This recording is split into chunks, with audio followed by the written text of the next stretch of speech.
a green flag. We're underway here for the sprint race at Monza. Round 5 begins. Look in the background. Jules Neal is getting the toe off of Simoncic. Hoyer as well, as they all go side by side with Lorito in the battle for second. Who is going to get to the first corner first? Lorito trying to go around the outside of Simoncic. Has he pulled that off? No, he's had to cut. He's missed the corner. Yeah, Simoncic goes through. Hoyer has got past Neil. Grigoletto is somehow in fourth now as well, but Lorito will have to let the BMW through. So Michi Hoyer is up to second, crucially. So our two title protagonists, the two men tied on the points at the top of the table, are now 1 and 2. And that's a perfect start for Michi Hoyer as he defends again from Amos Lorito through the second chicane. Meanwhile, Kieran Prendergast has made his way past Fabian Ballet. So Prendergast continuing his rise and trying to finally break through the Prendergast curse of sorts and get that first win of the season. It's so tricky to spot your braking point, especially when you're battling another car. Visibility is so tricky here as we see Mrokcek in the foreground. Up the inside at Lesmo 1 on Grigoletto. That was a fantastic move there. Can he pull it off on exit into Lesmo 2? Grigoletto tries to reassert himself but is not able to. The Italian now pushed down to 6th then.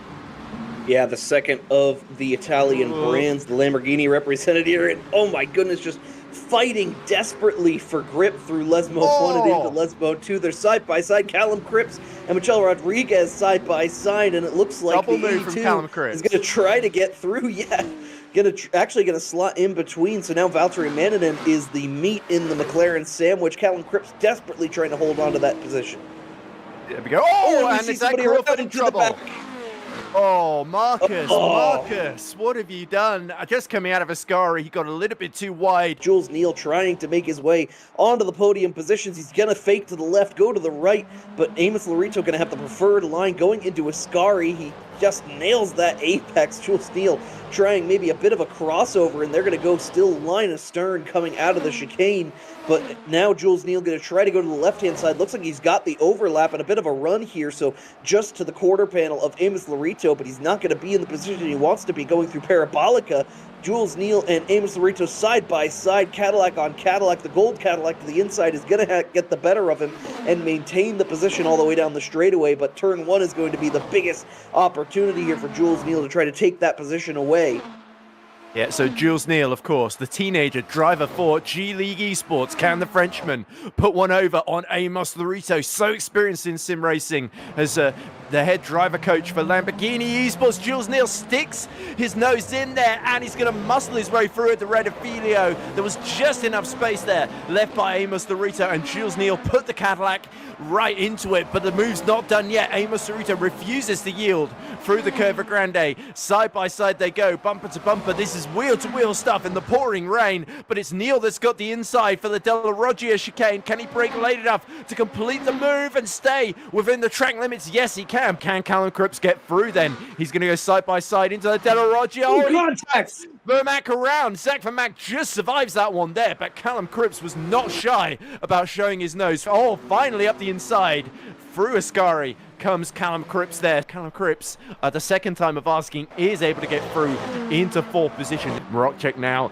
looks at Lorito, who's about to pull to the inside into the Parabolica. This is bold from Amos Lorito. He goes side by side. He's got the inside here. Can he get the exit, though, as Jules Neal tries to, as the ring of death, to try and survive this assault then. It's going to be side by side down the start-finish straight, and who does Mrokcek pick to get the toe from? Who does he follow? He's going to stick to the inside with Lorito. That's probably the smart call. Lorito should have the advantage in unless Neal can brake later than late, and surely he's not able to. Mrokcek tries to follow through. It's very, very tight through this chicane there. They bump and bang. Neal desperately trying not to take Mrokcek out, but the Polish driver gets through into 4th position as Lorito is back on the podium. There's, round goes Jules Neal. Jules Neal has dropped it, I think, while trying to lap some of the GD3 traffic.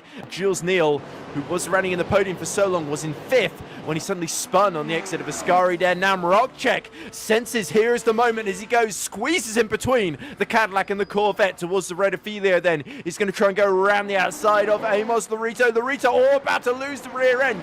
Just about saves that one, but Mrokcek is through into 3rd position. More yellow flags on track. It's absolute chaos as our 3 yellow Cadillacs all together. It's Brew and Quidel fighting away over 9th position then, with Gagord just ahead of them. So all three of them falling into the clutches of Kakpa Mariansky. Then you see emerging from the spray, and there's a McLaren that's being under attack as well in the foreground too. Is that Kieran Prendergast, who's now suddenly fighting with Luca Finca? So I think Prendergast must have made a mistake, yeah. I think he might have been hit by Jules Neal, you know. That might have been what we saw there. So that's why Fabien Ballet's back in the GD3 lead. So the Prendergast curse of just bad luck continuing on. A Hypercar in the gravel at Lesmo 1. It looks like Neal and Gurin are into the pits. Is the rain getting worse?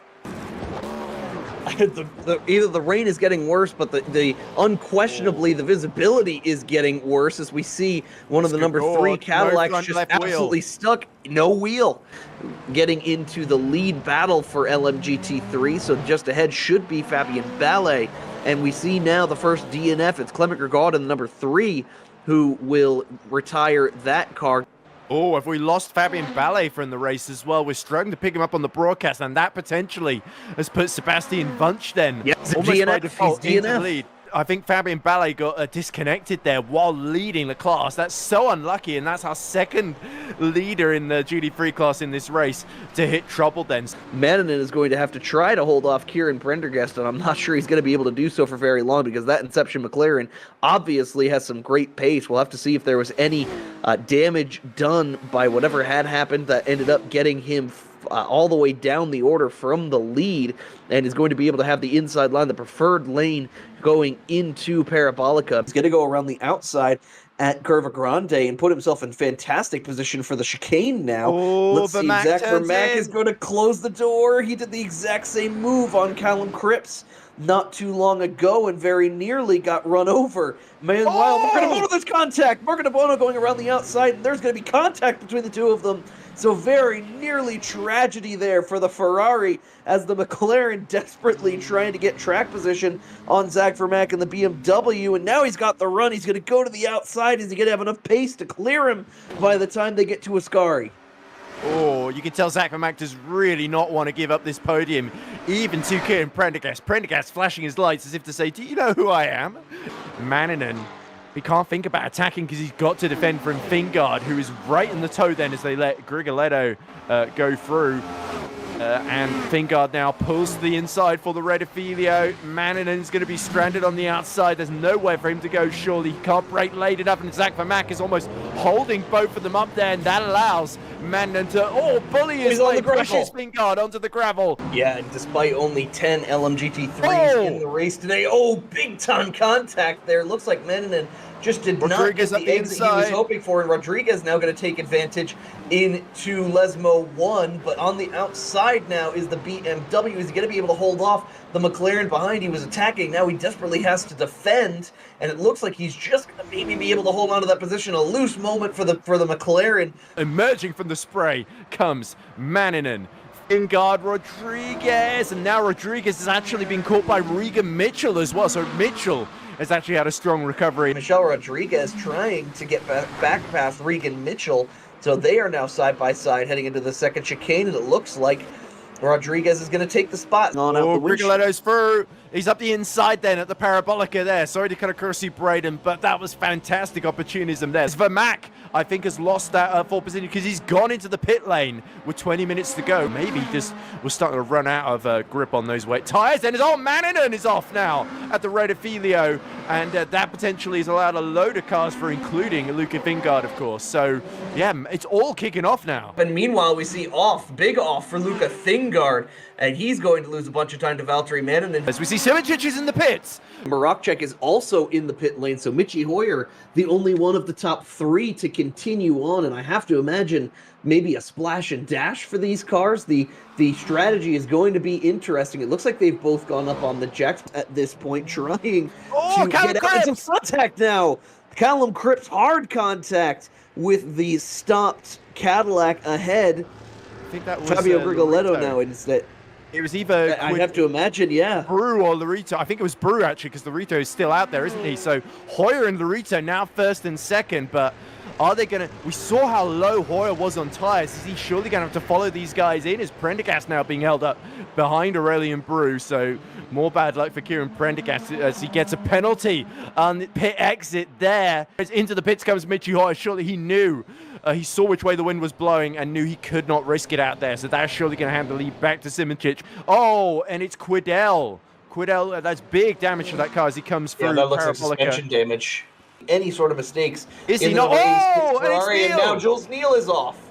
So another all going big off moment at for Jules Neal at Parabolica. Aurelian Brew, who was fourth in the wet conditions at Sebring. We know he's one of those drivers that really excels in these conditions. Farinelli, loses the rear end and spins at the Redifilio and then rejoins right into the path of Aurelian Brew. That was a slam dunk and a half if I've ever seen it. But flashing his lights, Aurelian Brew, he is not happy that Farinelli decided, he saw he'd lost the rear end and decided to almost tactically delay Aurelian Brew there. But sure, that's done a bit of damage to at least Farinelli, who actually pulls off to the inside and lets Aurelian Brew through. Recognizes a bit of a mea culpa moment there. But just one more corner to go for Jene Simoncic. He won at Le Mans a week ago. He won at Spa. He's going to take his first sprint win of the season that puts him right in the mix in the sprint championship. It means he pulls clear of Michi Hoyer in the overall standings. Out of the Parabolica he goes now, and it's Jene Simoncic, winner here of the sprint race at Monza. Hoyer will finish second in Hypercar with Marocek completing the podium. Good recovery from him.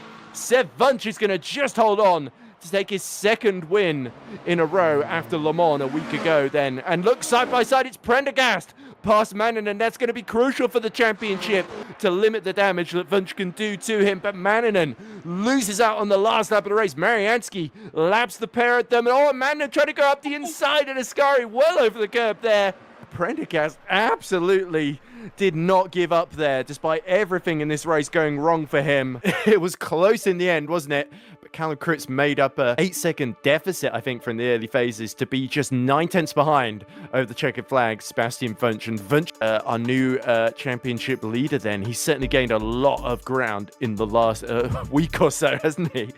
But that was a fantastic performance from both Wunsch and Cripps. Cripps getting his first podium, along with Michel Rodriguez, who triumphed in that really, really close battle with Valtteri Manningen, Luca Fingard, and Regan Mitchell, of course, who recovers to fourth, just 4 seconds behind Michel Rodriguez. Kieran Prendergast, certainly the first incident that lost him the lead, lost several positions there, but the second incident speeding in the pit lane, I'm afraid he really only has himself to blame for that particular one. Manningen, his best result this season in 6th, 54 seconds down on the lead, with Luca Fingard a minute off the lead in 7th. Zach Vermaak in the other BMW was 8th, and then Marcus Crawford, who had that huge crash at the beginning, nonetheless kept with it, finished a lap down. Fabian Ballet, sadly, disconnected from the lead, and he's certainly, the German, has not had a whole lot of luck on his side so far this season. 3 laps down in 10th.